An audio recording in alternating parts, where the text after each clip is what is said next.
Fala, Padawan! Estamos finalmente na Black November do professor Gabriel Pacheco. Pessoal, se vocês não estão aproveitando as promoções do professor Gabriel Pacheco, não acredito, vocês estão deixando o bonde passar, depois você vai ficar arrependido, tá? Pessoal, hoje, para uma aula aí de evento, né, da nossa Black November, a gente fez uma aula de pré-Black November, agora nós estamos na Black November. Aproveitem, tá? Para nossa aula de evento aqui, eu escolhi o tema de Java, tá? Para a gente poder conversar um pouquinho sobre Java. Trouxe algumas questõezinhas aqui com os temas aqui que algumas pessoas dão uma escorregada aí e eu quis trazer para vocês para poder deixar todo mundo afiadinho aí em algumas coisinhas que nem todo mundo manja muito, tá bom? Então, selecionei umas questãozinhas boas para vocês, tá bom, pessoal? Como sempre, a gente fazer a apresentaçãozinha aqui, né? Nós vamos falar hoje sobre Java no enfoque de multibancas, tá bom? Da nossa Black November, tá? Deixo aqui o @, do meu Instagram. Quem quiser adicionar o professor, fique à vontade. Senhores, estamos aqui na nossa Black November. Pessoal, olha só, vou ler uma colinha aqui, porque senão eu vou perder, porque é tanta coisa que o Pacheco está oferecendo, tanta coisa que eu não consegui decorar, tá? Mas olha só, você tem 50% de desconto nos cursos e assinaturas do Super TI e Mega TI por tempo limitado com o uso do cupom Black November, tá? Tudo em maiúsculo, Black November. Já está disponível para utilização na hora da sua matrícula na plataforma, tá? Na plataforma www.professorgabrielpacheco.com.br, tá bom? E você tem 30% de desconto na plataforma também do professor André Fantoni, tá? Além disso, você ainda tem 20% de desconto na plataforma do Tech Concursos. E é não cumulativo, tá? É 20% não cumulativo. Você não vai acumular com outro cupom lá, pessoal. Olha só, você vai ter uma baita plataforma de questões aí para poder estar treinando os seus exercícios, pessoal. Questão te afia para a prova, tá? Você quer afiar seu machado, você vai fazer questões, tá? Sempre tem meta ali, sei lá, jogar ali para 75%, 80% das questões que você está estudando, tá bom?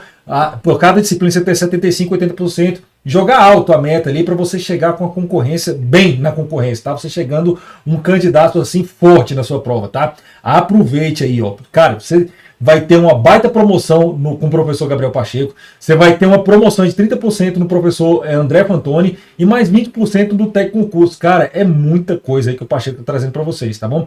Condições especiais para os alunos matriculados. Olha só, condições especiais para os alunos matriculados nas assinaturas Super TI e Mega TI entre os dias 4/11 de 2024, é claro, né? Até o dia 10/11 de 2024, tá? 40% de desconto na plataforma Clube das Discursivas. 2 sessões em grupo de mentoria em gestão de tempo e organização de estudos com o professor Gabriel Pacheco.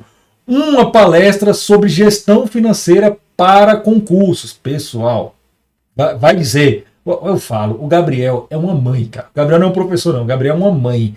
E, pessoal, olha só, o cupom é o mesmo para as assinaturas, para os cursos e assinaturas, tá? O cupom é Black November, tá bom? Qualquer dúvida, você pode entrar diretamente em faleconosco@professorgabrielpacheco.com.br.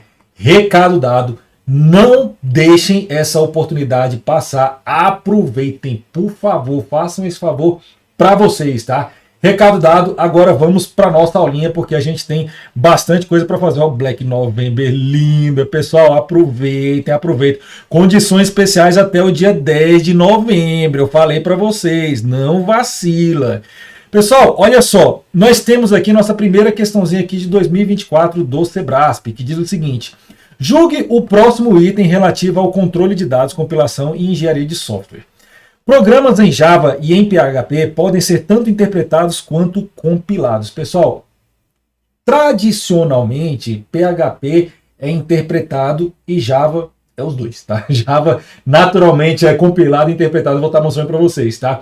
Mas tradicionalmente PHP é interpretado, mas PHP pode ser compilado também, tá? Para poder otimizar o processamento aí do código, tá bom? Essa questão cabe recurso? Até cabe, mas porque, cara, tradicionalmente PHP é compilado, já tive uma discussão aí com o professor Gunter, que vocês conheceram aí, e ele até estava comentando que por cobrar tradicionalmente isso nas provas de PHP interpretado, poderia se caber um recurso aqui para essa questão, tá? Mas ela não foi anulada, eu não acho que caiba, porque assim, que pode. Então o examinador pode cobrar, mas é uma sacanagem, tá? É uma sacanagem, mas Java e PHP pode ser tanto interpretado quanto compilado, tá? Sendo que o processo natural do Java é compilado e interpretado, eu vou estar mostrando para vocês. Então a questão está verdadeira, tá bom, pessoal? O que nós temos em compiladores e interpretadores, tá? Pessoal, quando a gente fala de uma linguagem de programação que é compilada e que é interpretada, é porque o processo de validação de análise léxica, análise sintática, análise semântica, verificação de tipo e otimização ali do código acontecem em maneira diferente nesses dois tipos aí, tá? Na compilada, todo esse processo dessas validações são feitas em tempo de compilação. Então você vai ter um código, você vai compilar esse código, no momento da compilação vai fazer a verificação da análise léxica, que é para verificar se as palavras estão escritas corretamente, análise sintática para ver se a ordem das coisas estão corretas, tá? Você tem análise semântica para poder ver variáveis declaradas, tipo definido, operações compatíveis, verificação de tipo e otimização em tempo de compilação. O compilador faz tudo isso e aí ele te entrega um objeto ali que vai ser executado, tá? Que pode ser um .exe ou, que nem no caso do Java, que é o nosso foco aqui da nossa aula, um bytecode, tá? Então ele vai entregar esse camaradinho, esse objeto executável aí para você poder rodar ele, tá bom? Geralmente, linguagens compiladas, elas são amarradas à arquitetura que ela foi compilada, tá? Agora Java é diferente, ele dá uma portabilidade, eu vou estar te mostrando como que ele faz isso, tá? Mas geralmente você gera um binário ali amarrado à arquitetura que você compilou. Então, por exemplo, se você compilou ali no Windows 64 bits, você não vai jogar esse sistema lá para o Windows, tá? Por exemplo, você está usando C, que meu professor é programador em C. Eu fazer a compilação ali no Windows, não dava para colocar meu programa para rodar no Linux, que vai ser incompatível, tá? O meu código executável está amarrado à arquitetura que eu compilei, tá? Já as linguagens interpretadas, a gente tem toda essa análise léxica, semântica, blá blá blá, em tempo de execução, tá? O código é interpretado em tempo de execução e vai fazer toda essa análise e fazer a execução do código, tá? Lá atrás, no compilador, você faz toda essa verificação e o executável só está ali para poder executar o programa. Pode ter bug nele, se estiver mal programado, tá? Mas só vai estar executando o seu programa, tá?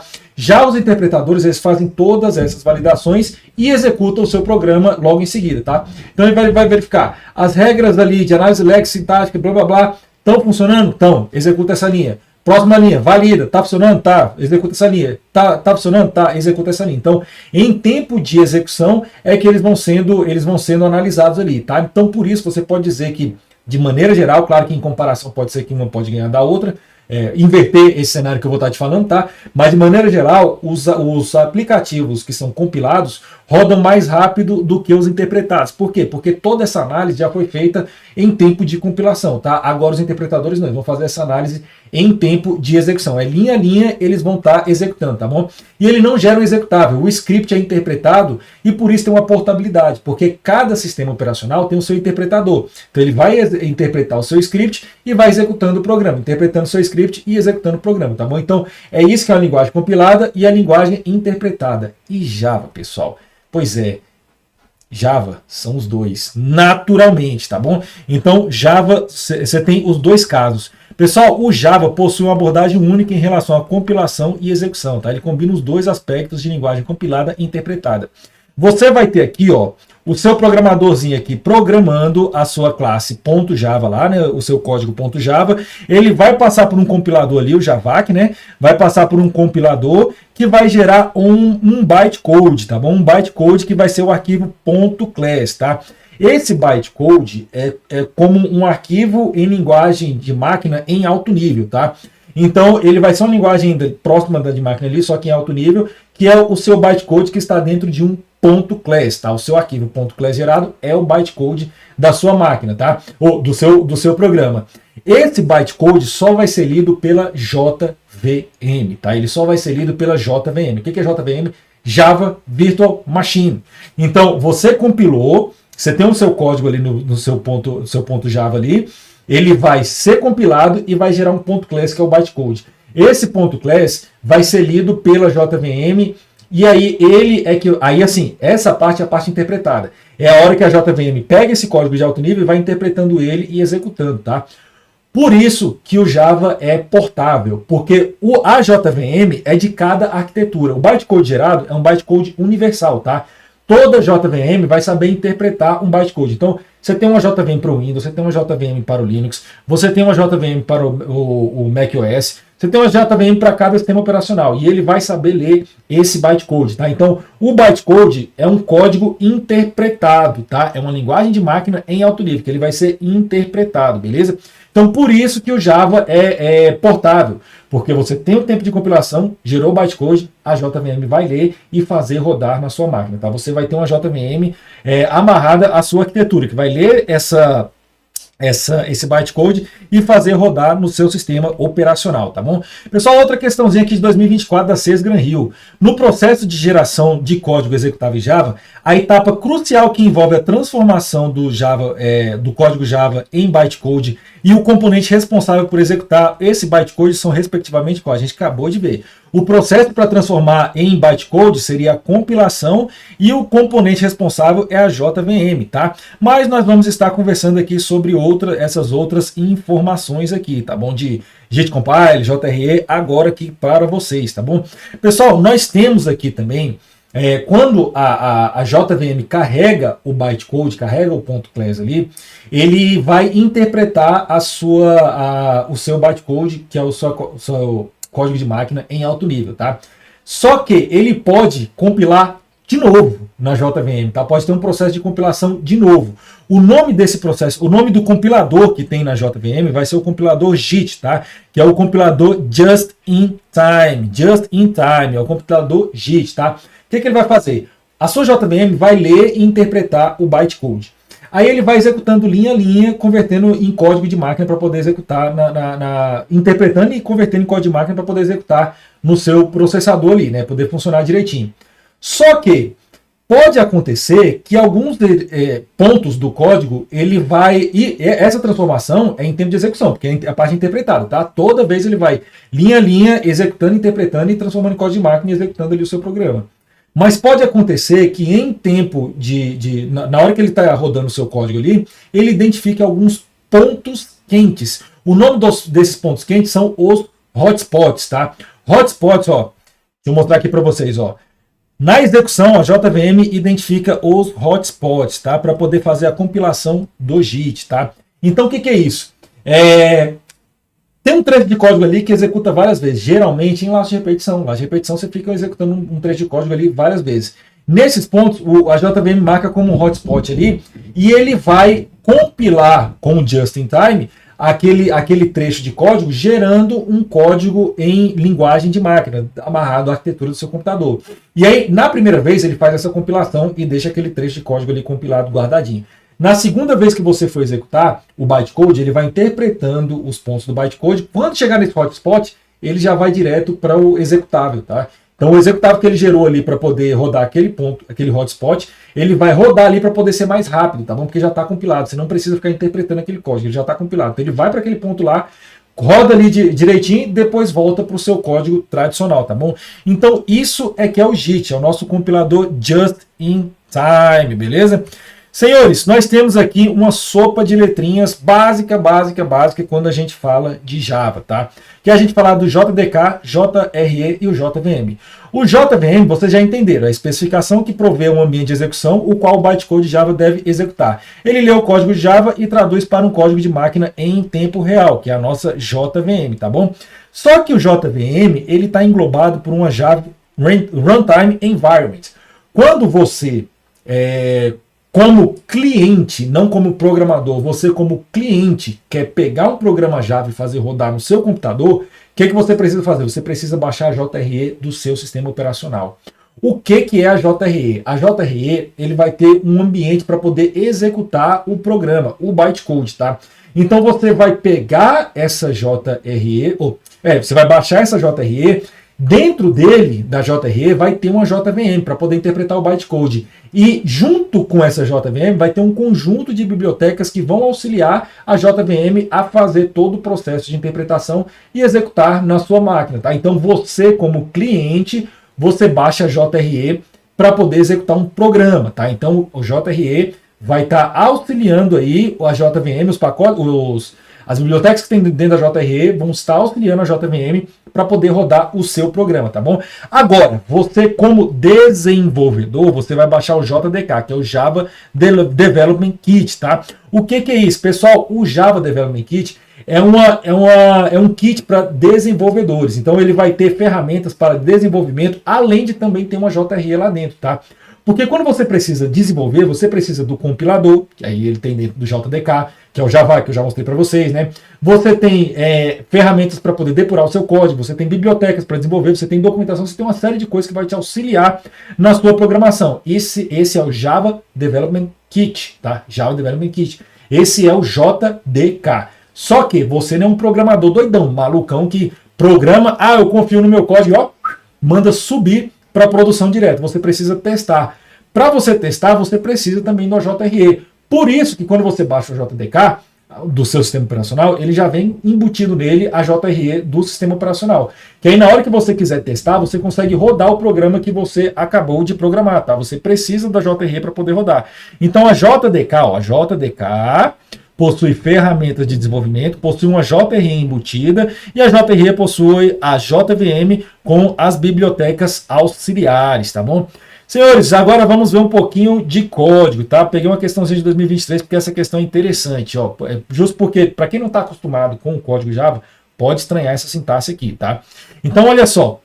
Sesgran Hill Transpetro 2023. Seja as seguintes classes Javas que ocupam arquivos separados, o que irá exibir no console quando o método main for executado? E olha só, eu tenho a classe L1 e eu tenho a classe L2. Veja só, aqui, pessoal, a gente vai ter que fazer o chinesinho, tá? O que eu recomendo para os alunos quando vê um código? O código, se você viu que vai dar um pouquinho de trabalho, deixa ele por último, tá? Porque ele vai te cansar. E aí, se ele te cansar já no início da prova, você pode errar uma questão besta aí, porque você já se cansou a sua cabeça com um código desse aqui, tá bom? Então, deixa por último, vai lá, faz sua prova toda, faz a redação, faz tudo, depois volta e faz essa aqui. Porque senão você para com uma questão dessa aqui, demanda muito tempo para você estar raciocinando, fazendo as coisas aqui, e aí na hora que você vai responder as outras questões, ou você deixa de responder uma questão por falta de tempo, ou você deixa de responder uma questão porque você está com a cabeça cansada, ou pior, você deixa de responder sua redação, fez sua prova bonitinha, mas sua redação você toma bomba. Cara, não pode, tá? Não pode. Saiba gerenciar o seu tempo. Outra dica que eu dou para vocês, depois que você estiver com um conteúdo bem maduro, façam simulados. 4 horinhas ali, baixa um simulado, 4 horinhas ali, você faz a sua prova simulada ali, para você já testar tempo de prova, tá bom? Senhores, nós temos aqui 2 classes Java, tá? E a gente vê aqui, primeiro, o nosso conceito básico de Java, que a gente trabalha com classes e objetos, né? Porque é uma linguagem orientada a objetos. Quando a gente fala da linguagem procedural, a gente fala de funções. Então, é uma função que chama outra para poder o seu programa executar. Então, se você tem uma função de mercado, na hora de fazer uma venda, a sua função de venda vai chamar a função de estoque para poder atualizar o estoque que foi dos produtos foram vendidos, vai chamar a função de calcular comissão para poder calcular a comissão do funcionário que está vendendo e chamando função. Quando você fala de orientação a objeto, você fala de objetos que se conversam para poder fazer o seu sistema executar.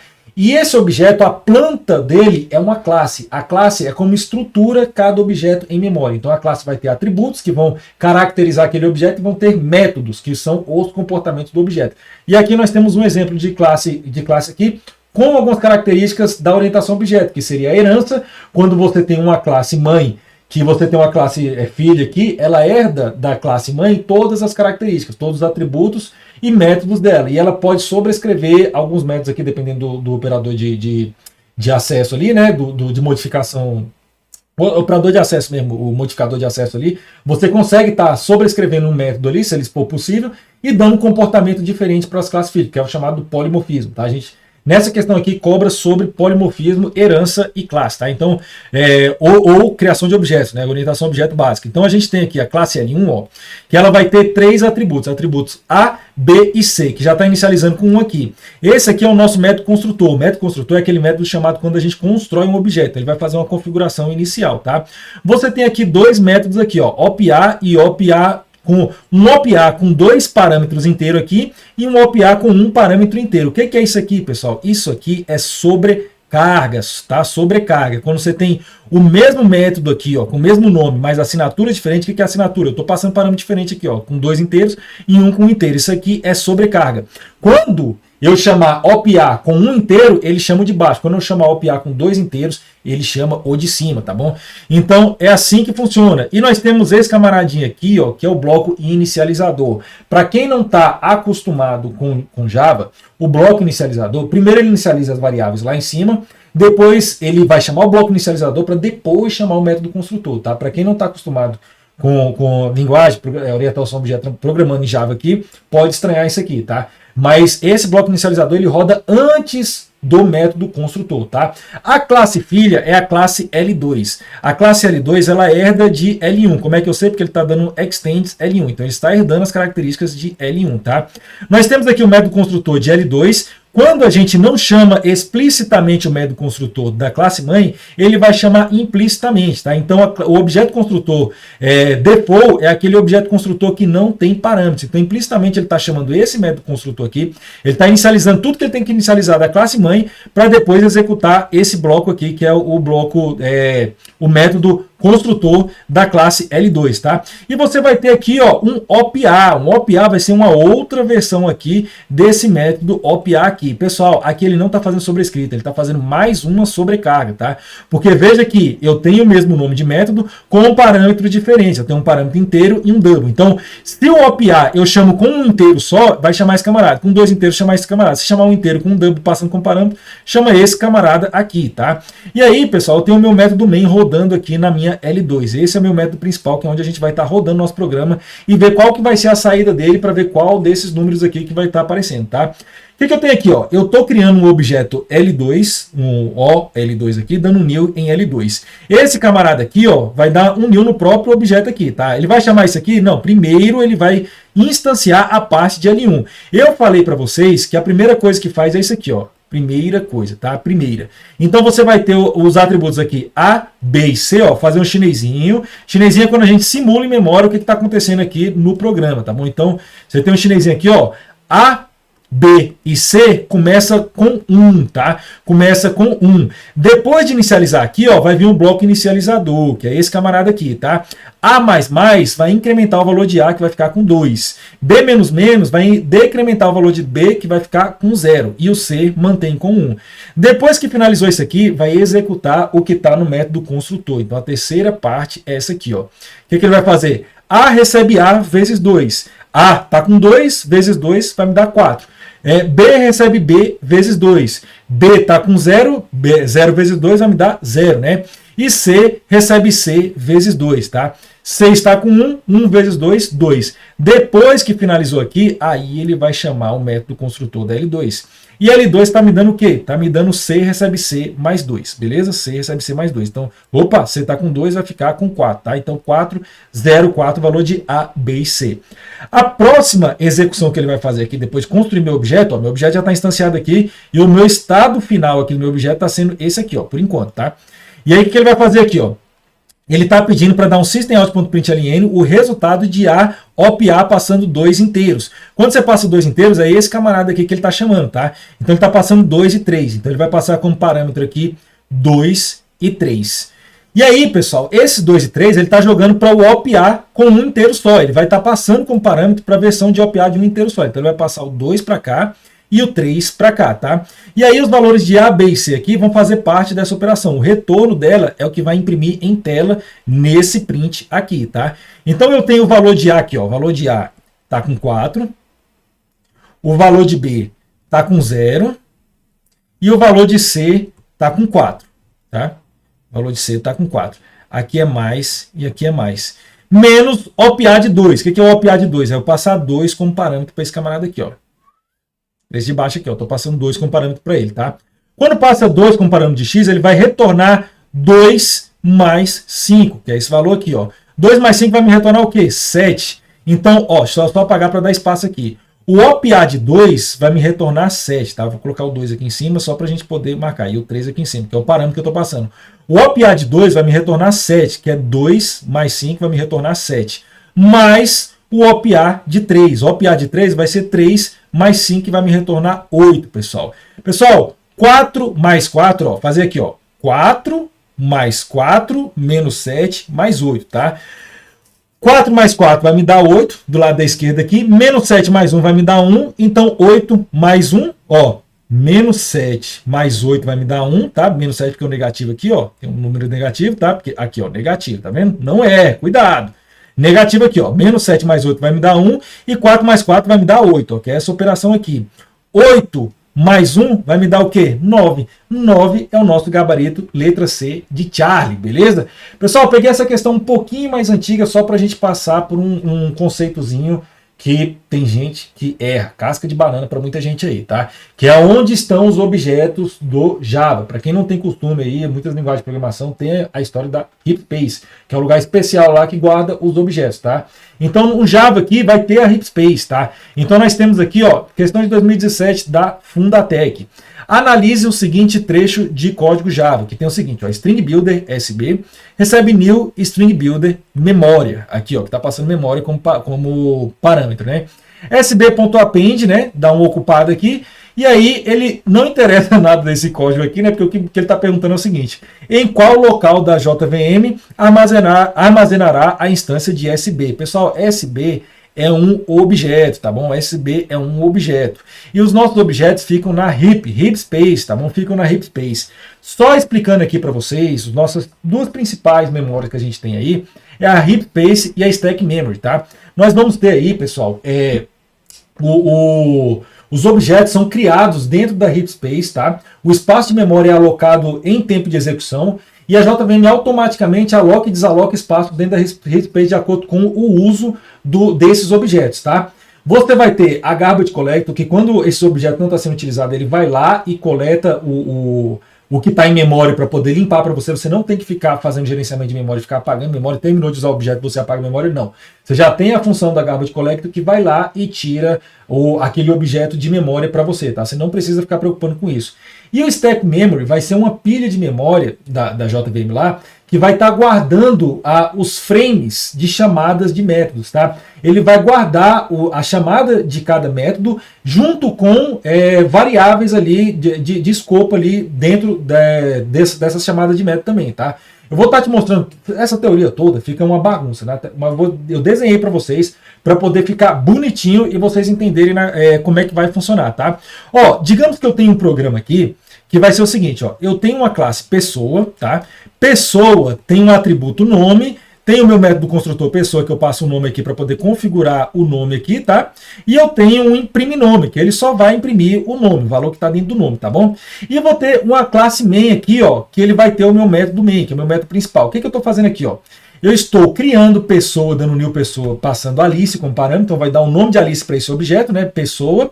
Eu vou ter pessoa 2 aqui, ó, que vai estar recebendo o objeto pessoa Bob aqui, tá? E eu tenho um inteiro X aqui, ó. Esses dois são objetos, eles ficam na heap space. Eles ficam na heap space. Esse método aqui, ó, o método main, assim como a chamada de métodos imprime nome aqui, ó, que você está vendo aqui, ó, eles vão ser empilhados na stack memory, junto com variáveis que você vai estar colocando lá dentro, tá? Então você vai estar guardando lá dentro a referência de variáveis lá, tá? Vou estar te mostrando visualmente como é que funciona isso aqui, tá? Então eu tenho aqui, ó, outra coisa também. Quando eu crio pessoa 3 aqui, ó, eu não estou dando new pessoa 3 como nome novo. Eu estou passando pessoa 1 para pessoa 3. Aqui você está passando uma referência para o objeto que está lá na heap space, tá? Então ele não faz uma cópia do objeto e guarda dentro de pessoa 3. Na verdade, ele copia o endereço do objeto de pessoa 1 para pessoa 3, ou seja, pessoa 1 e pessoa 3 estão apontando para o mesmo objeto lá na heap space, tá bom? Lá na heap space. E aí, quando eu faço aqui, ó, pessoa 1 imprime nome, ele vai imprimir aqui, ó, pessoa 1 imprime nome, vamos ver aqui, ó, o console aqui, ó, imprimiu Alice. Por quê? Porque pessoa 1 eu coloquei Alice aqui, ó. Pessoa 2 é o Bob, ó, o Bob. Então ele vai imprimir lá, ó, vai imprimir Bob, tá vendo? Pessoa 3, ele vai estar imprimindo Alice de novo, tá? E aí eu falei para vocês que esses dois aqui, ó, pessoa 3 e pessoa 1 estão apontando para o mesmo objeto. Prova disso que eu faço o seguinte, ó, pessoa 3.nome vai receber Carol, tá sobrescrevendo Alice por Carol. Na hora que eu chamo pessoa 1, ó, pessoa 1, eu alterei o pessoa 3, mas eu estou chamando pessoa 1.imprimir nome, o que ele vai imprimir? Carol. Ele não vai imprimir Alice. Por quê? Porque as duas variáveis estão apontando para o mesmo objeto, tá? Então, quando você altera um, você está alterando o outro lá na Heapspace. Falei para vocês que eu deixei desenhado, não foi brincadeira não. Não estou trazendo o código aqui falando que é desenhado. Eu desenhei para vocês entenderem como é que funciona esse processo aqui, ó. Veja só, o meu código, eu vou estar simulando esse código aqui com vocês, tá? Eu vou chamar o meu método main. Quando eu chamo meu método main, pessoal, tem uma coisa também. A stack memory, ela é individual de cada thread, tá? E a Heapspace, ela é compartilhada entre threads, tá? Threads são linhas de execução do seu projeto, tá? Quando você bota para executar uma thread só, o seu programa roda numa thread, acabou aquela thread, morreu o seu programa. Se ele for multithread, ele vai ter threads em paralelo, seu programa roda em paralelo ali, vão estar coisas rodando em paralelo e depois ele se junta ali para poder finalizar o programa, tá? E aí cada thread dessa teria uma stack memory para si, tá? E a Heapspace é um espaço que pode ser compartilhado entre as threads, tá? Pessoal, olha só, chamando meu método main, eu vou ter lá, ó, lembra aqui, ó, pessoa 1 e pessoa 2, né? Eu vou ter lá, ó, pessoa 1 e pessoa 2 do tipo pessoa, né? Do tipo pessoa. Vou dar um new pessoa Alice aqui, ó. O que ele vai fazer quando eu chamo new Alice aqui? Ele vai criar um objeto. Vai criar onde? Na Heapspace. Então ele cria uma pessoa com o nome de Alice, tá? Porque eu configurei lá no método construtor o Alice para guardar em nome, beleza?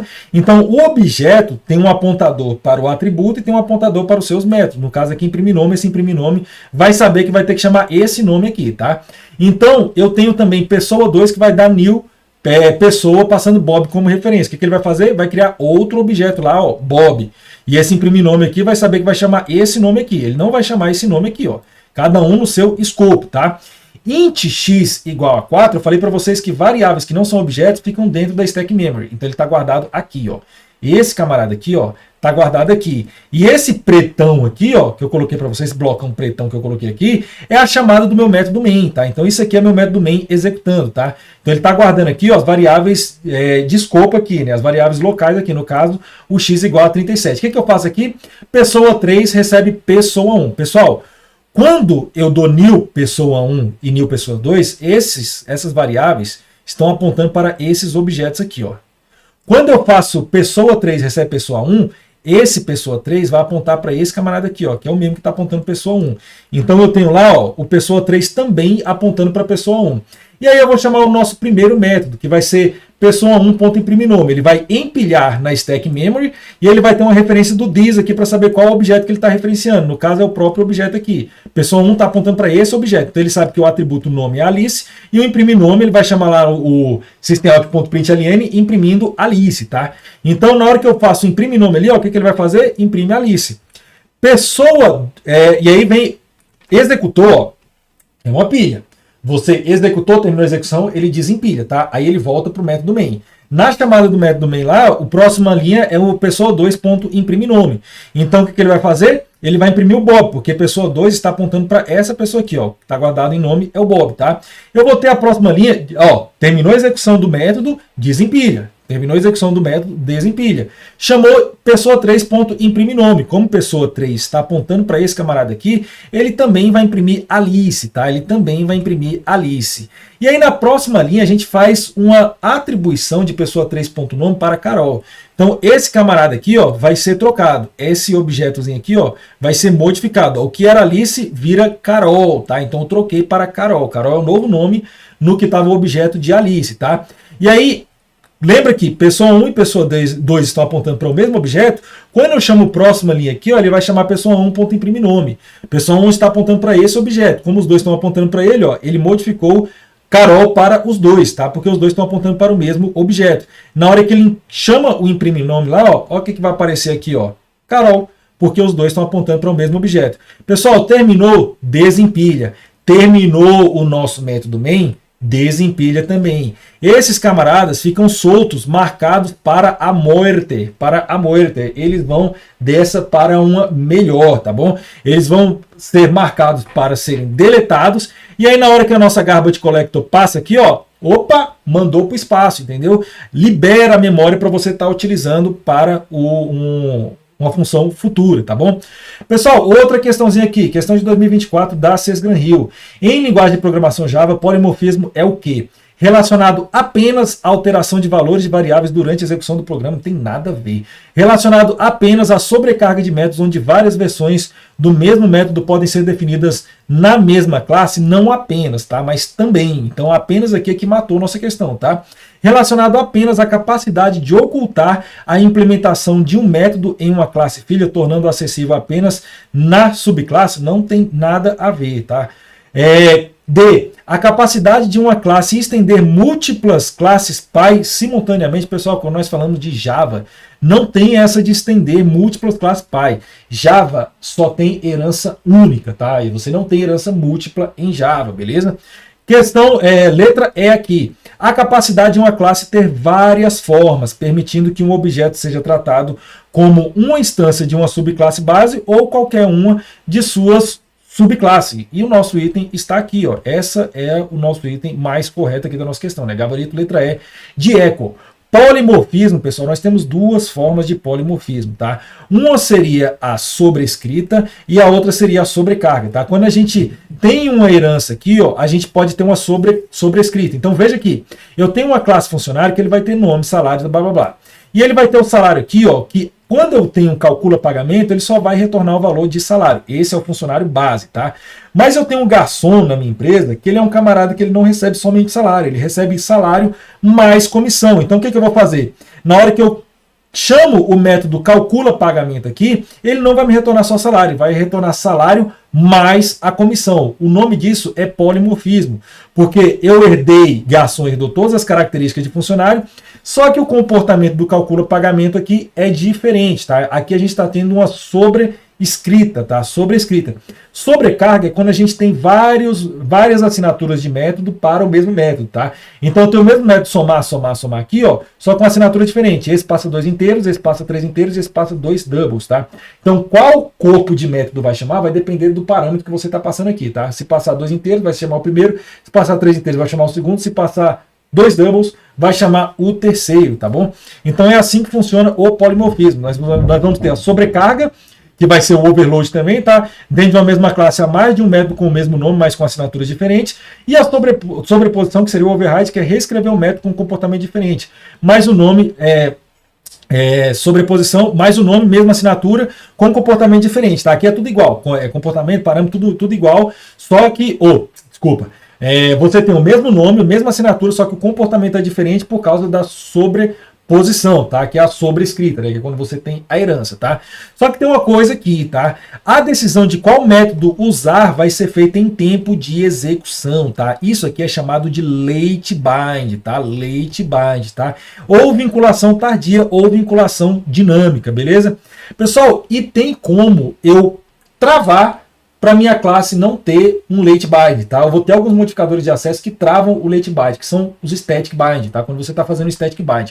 Static bind é quando o método, ao ser usado, é definido em tempo de compilação. Você define qual método vai ser utilizado em tempo de compilação e não em tempo de execução. Com o late bind, você decide isso em tempo de execução, tá? Quando a classe lá, você tem uma herança, aí a classe vai chamar um método, vai falar assim, opa, tem um método que tem o mesmo nome aqui, na classe filha e na classe mãe. Qual que eu vou chamar? Em tempo de execução é que eu já falo assim, vai chamar o da classe filha, tá? Só que você pode fazer o static bind que você vai amarrar isso aqui em tempo de compilação, tá? E vai ser com os modificadores de acesso. O modificador de acesso que static, porque os métodos associados static são associados às instâncias da classe em si e não aos objetos, tá? O final, porque você vai criar métodos que não podem ser sobrescritos, então você está amarrando a sua classe ali, tá? Não pode implementar, mudar para as suas subclasses o corpo desse método aqui.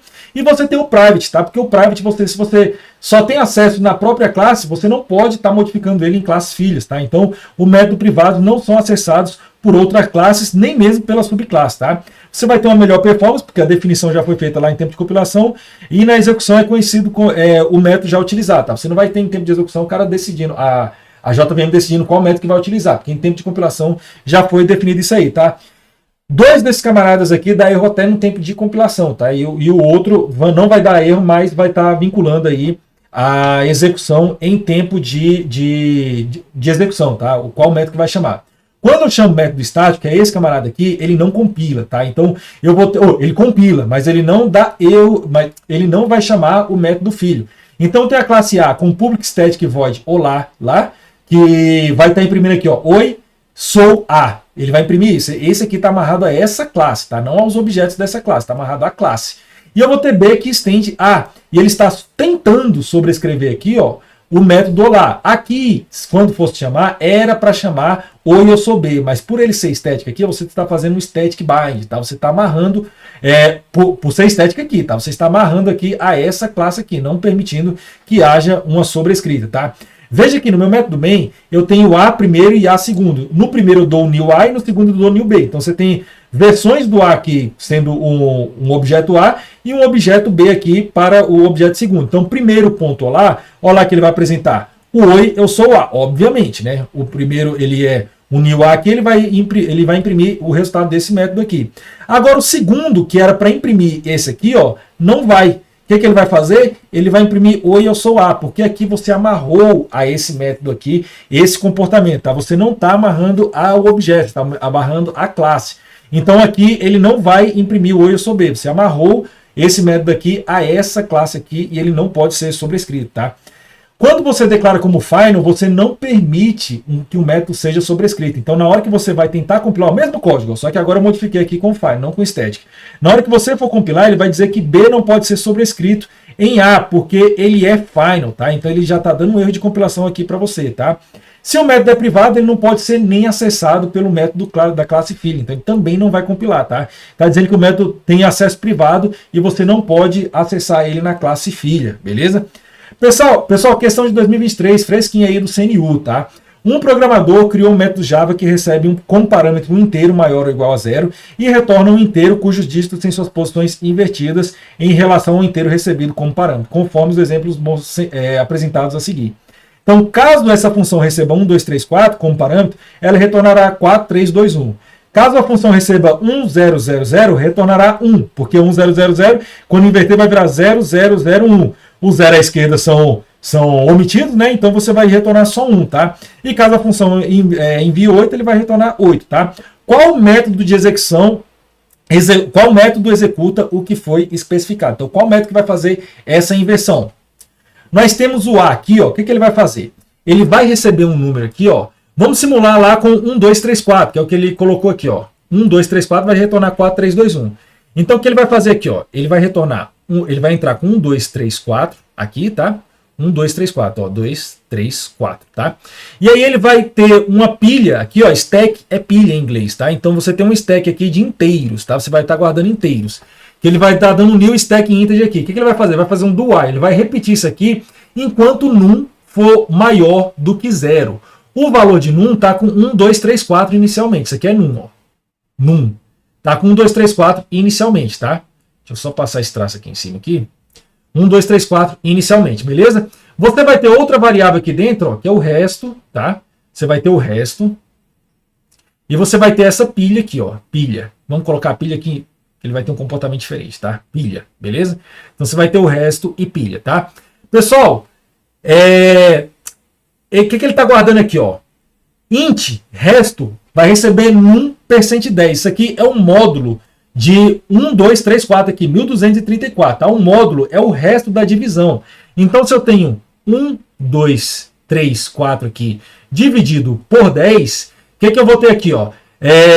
1, que vai dar 10 aqui, desce o 2, aí vai descer o 3, eu vou ter o 2, que vai me dar 20, e aí desce o 3, que aí descendo o 4 aqui, eu vou ter o 3, que vai me dar 30, que vai descer o 4, e aqui eu não posso mais fazer divisões, tá? Então o meu resto aqui, ó, é 4, tá? Esse 4 aqui, ó, vai ser pego por esse módulo aqui, a gente pega o resto da divisão. Então esse camarada aqui vai ser guardado dentro de resto, então vou ter 4 aqui, tá? Peguei o resto. Num dividido igual a 10, ele, como aqui é um inteiro, ele não vai pegar a parte fracionária, ele vai guardar somente a parte inteira dentro de 10 aqui, tá? O valor de num aqui, ó, é um inteiro, tá? Então ele vai só guardar a parte inteira. Eu tenho 1, 2, 3, 4. Quando você divide por 10, a vírgula que está aqui, ó, vem para cá, né? Anda uma casa. Então ficaria 123,4. Só que como eu estou guardando somente a parte inteira, então você vai desprezar o que tem depois da vírgula e vai guardar somente 1, 2, 3 dentro de num, tá? Então dentro de num aqui, ó, vai passar a ter 1, 2, 3, tá? Nessa linha de código aqui, ó. E ele está dando um push em pilha aqui com o valor do resto. O valor do resto é o 4. Ó, vamos colocar a pilha aqui para o lado de cá, para ter espaço.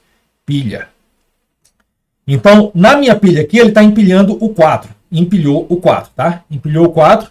O num é maior do que 0? Num é maior do que 0. Num está igual a 1, 2, 3. Então, ele volta para cá, tá? E vai voltar para o início. E aí, vamos de novo.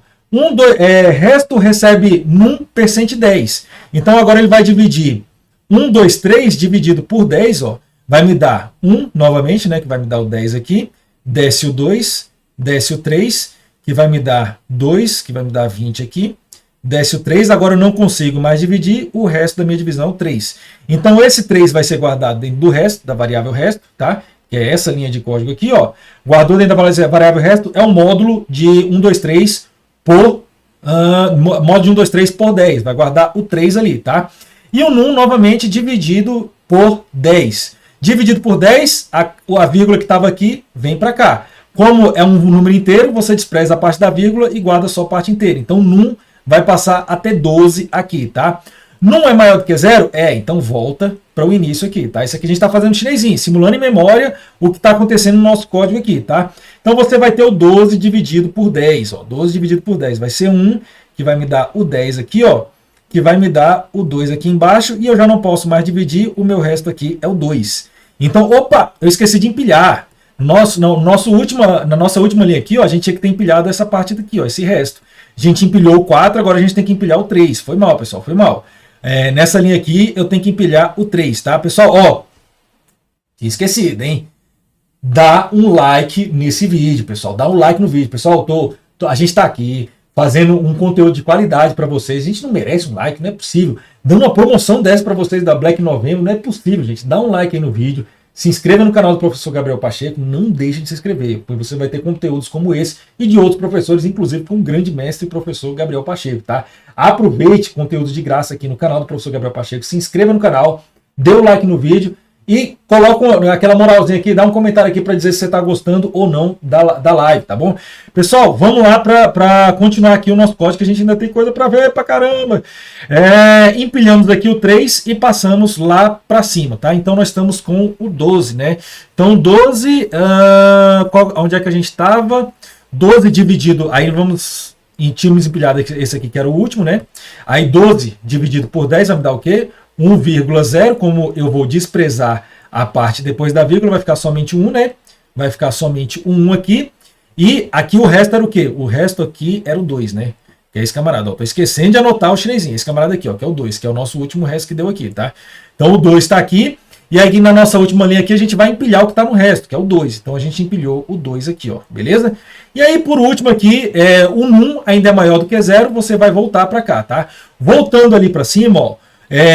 Vai ser, o resto vai receber num mod 10, 1 dividido por 10 já vai me dar o resto, eu não consigo fazer a divisão por aqui, então aqui já vai me dar o 10, tá? Ou o 1, tá bom? Vai ser o próprio número aqui, então vai guardar 1 em resto aqui, ó, guardou 1 em resto, 1 dividido por 10, guardando o próprio num, você vai jogar, tem um 1, a vírgula está aqui, você vai jogar a vírgula para cá.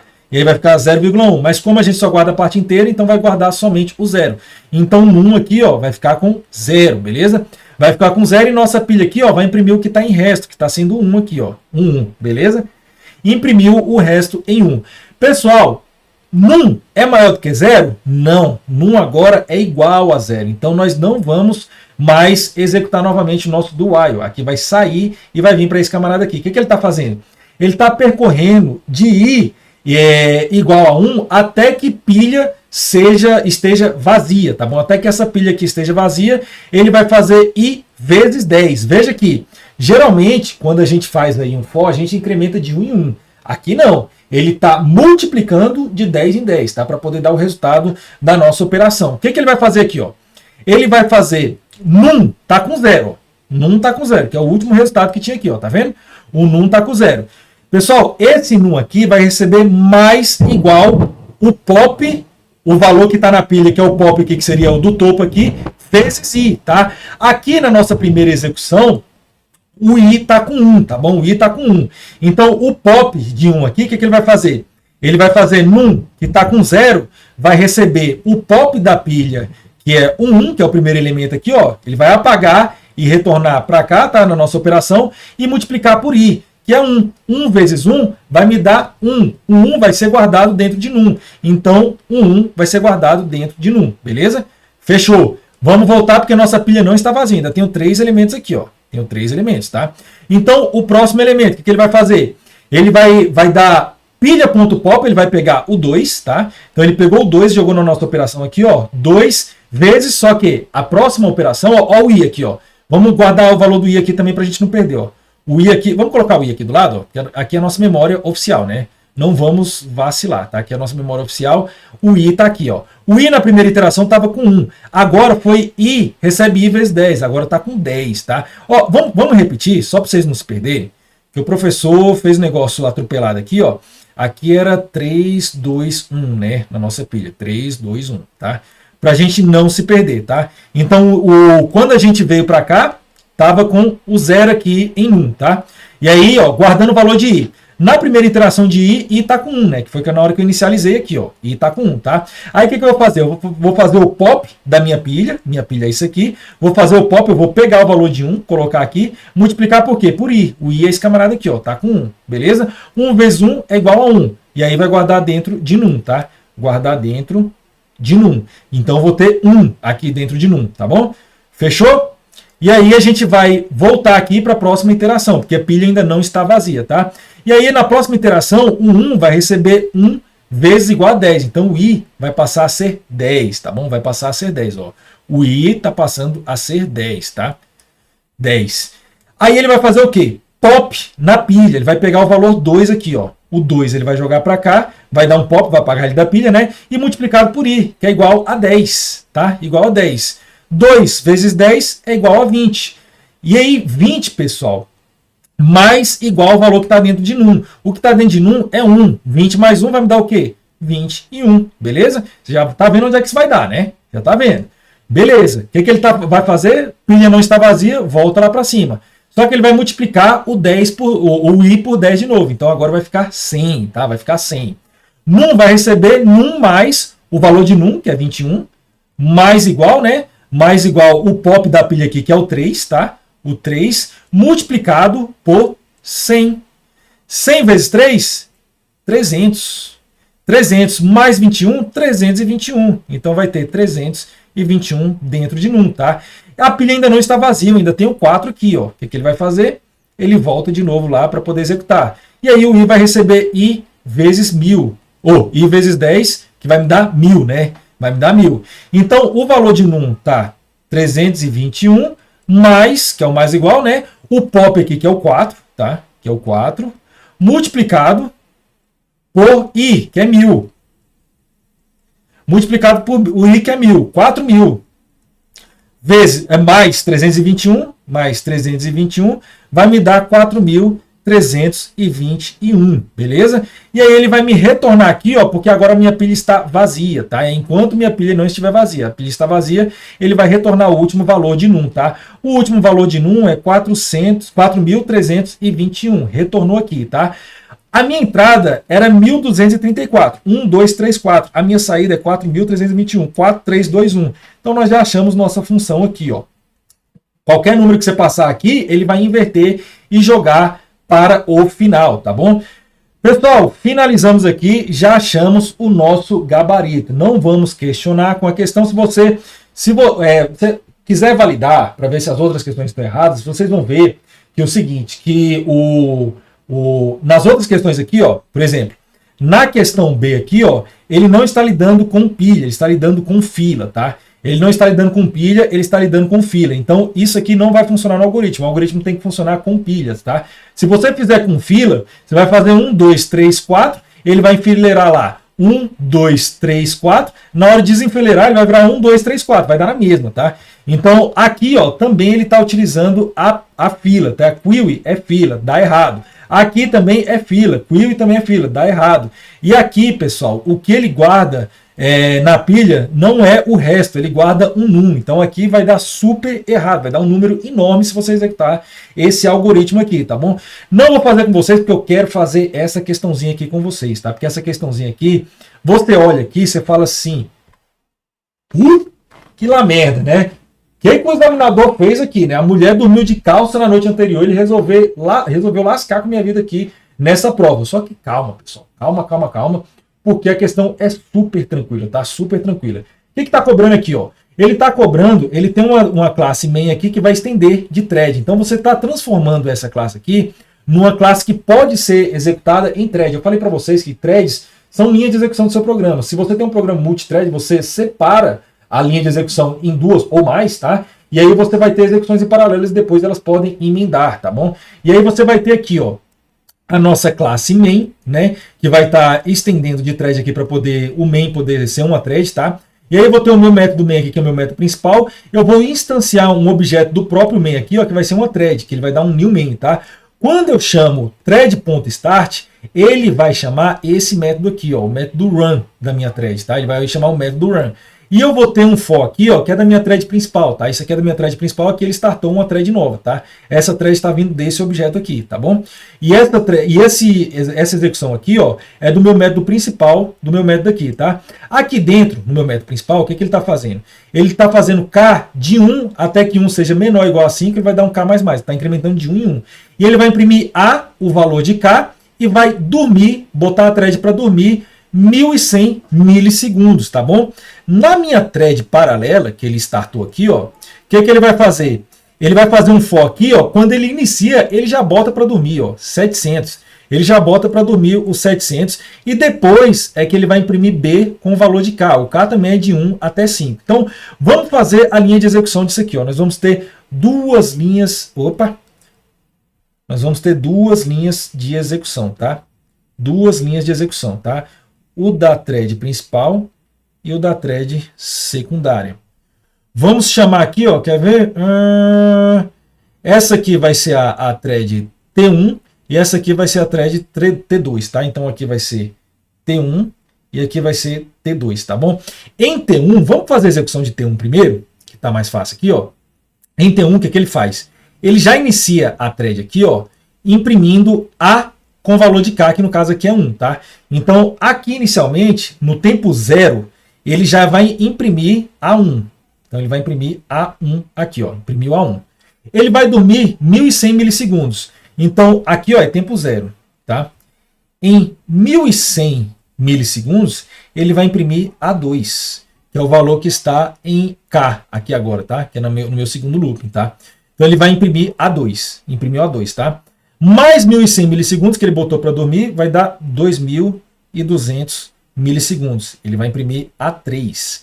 Imprimiu A3, ele bota para dormir de novo, e aí ele vai voltar lá, né? E vai mais 1.100 milissegundos, mais 1.100 milissegundos vai ser 3.300. Ele vai imprimir A4. Beleza? Aí, depois, ele vai entrar no até menor ou igual a 5. Então, ele vai rodar no 5. Então, já vamos colocar o 5 aqui, ó. Ele vai imprimir A5 em 4.400 milissegundos, tá bom? Então, chegou no 6, ele não imprime mais, porque ele não vai executar mais o nosso for, tá? Então, tá aqui a execução da nossa T1. E a T2? A T2 vai fazer o seguinte, ó. Ele vai primeiro dormir 700 milissegundos, tá?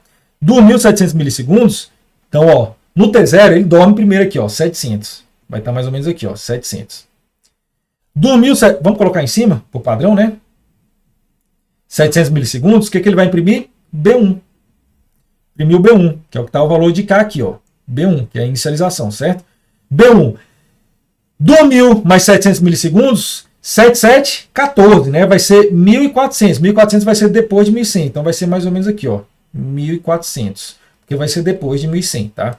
1.400 ele vai imprimir B2, tá bom? Imprimiu B2, colocou mais 700 para dormir.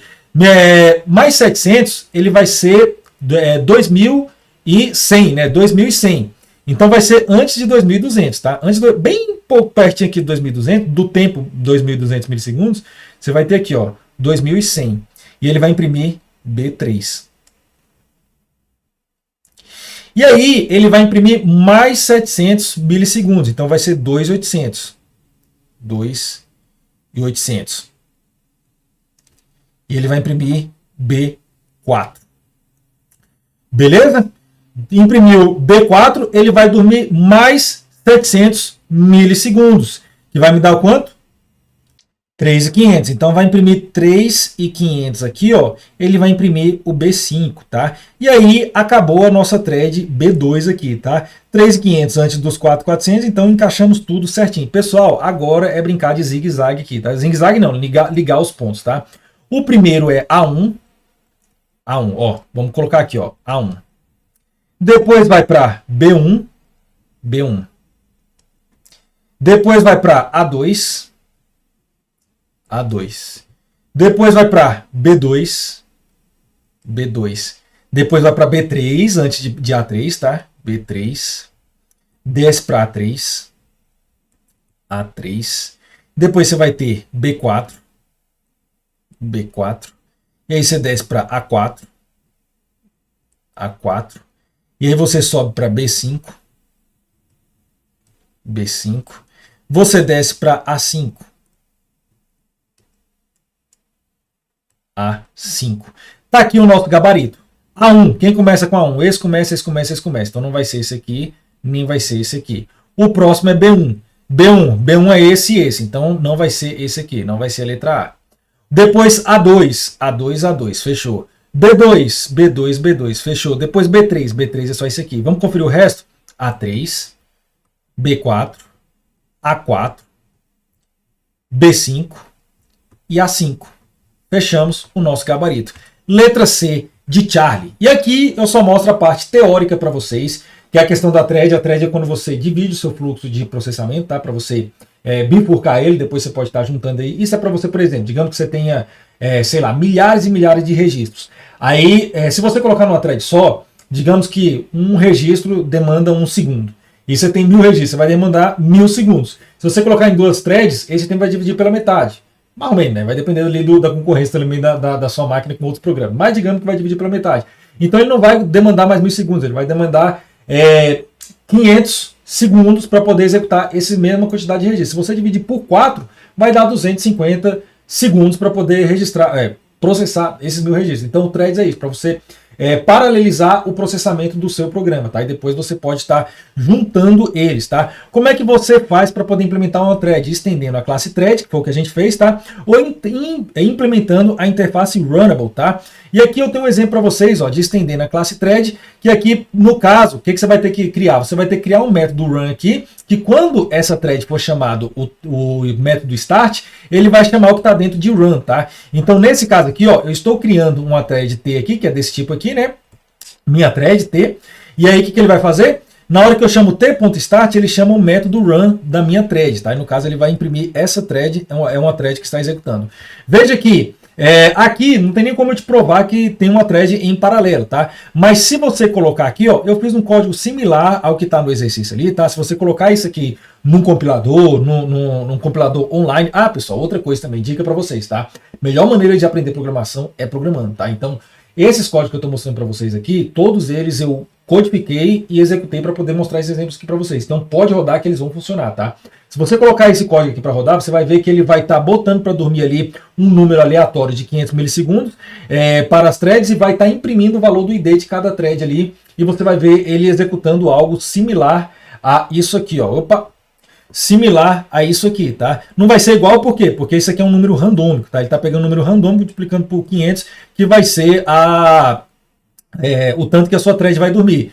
Mas, ou seja, eu tenho a thread aqui, né, a minha classe thread que está estendendo de thread aqui, e ele vai ter um ID, né, que eu estou guardando aqui só para poder diferenciar uma thread de outra. Eu vou ter um método run aqui, ó, quando chamar o start, vai chamar esse camarada aqui, e aí eu vou fazer um for de 0 até menor do que 5, ou seja, de for de 0 até 4, tá? E ele vai imprimir aqui, ó, a thread, o ID da thread, está executando e o valor do i aqui, tá? Para ver qual last repetição que a gente está. Eu boto a thread para dormir, e aí é isso que faz a minha thread. Eu vou criar duas threads aqui no meu programa principal e vou dar start thread 1 e thread 2. Ele vai estar alternando aqui, ó, entre thread 1 e thread 2 e mostrando em qual loop de repetição ele está, tá? A outra forma é eu implementar o método runnable, tá? Ele vai funcionar basicamente igual lá a estender o thread, tá? Porque eu vou também sobrescrever o método run, e aí na hora que eu chamar o t.start, ele também vai executar o meu método run, tá bom? Por que eu vou utilizar a interface run e não utilizar estender o thread?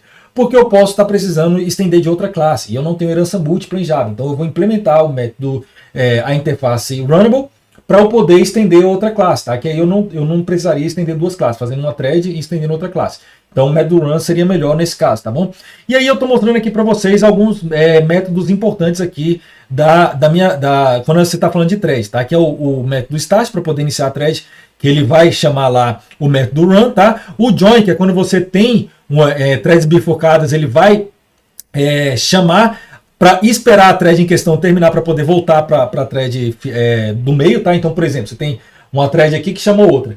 Aí, se você chamar o join aqui na principal, ele vai esperar a sua thread ali secundária terminar para depois voltar para a execução da principal, tá? Ele não vai ficar em paralelo exatamente, tá? Você pode interromper a thread com interrupt aqui, chamando o método interrupt, tá?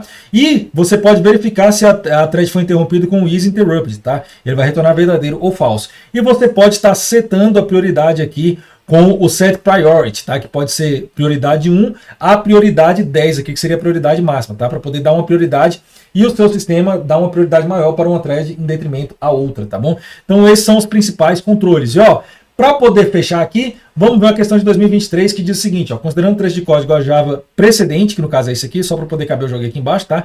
Assinale a opção que apresenta o comando que deve substituir o XPTO dentro da classe thread do código aqui, tá? Então tem uma classe main aqui que estende de thread, eu vou ter o main chamando um exemplo aqui que é um objeto, new main, e ele vai dar um exemplo.xpto, que vai chamar o método run. Quem é o XPTO aqui? Pessoal, é o nosso start, né?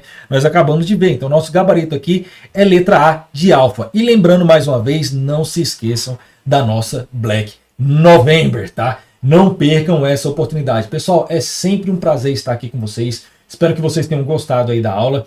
Vejo vocês na plataforma do professor Gabriel Pacheco. Não percam essa oportunidade. Aproveitem a Black November. Até mais!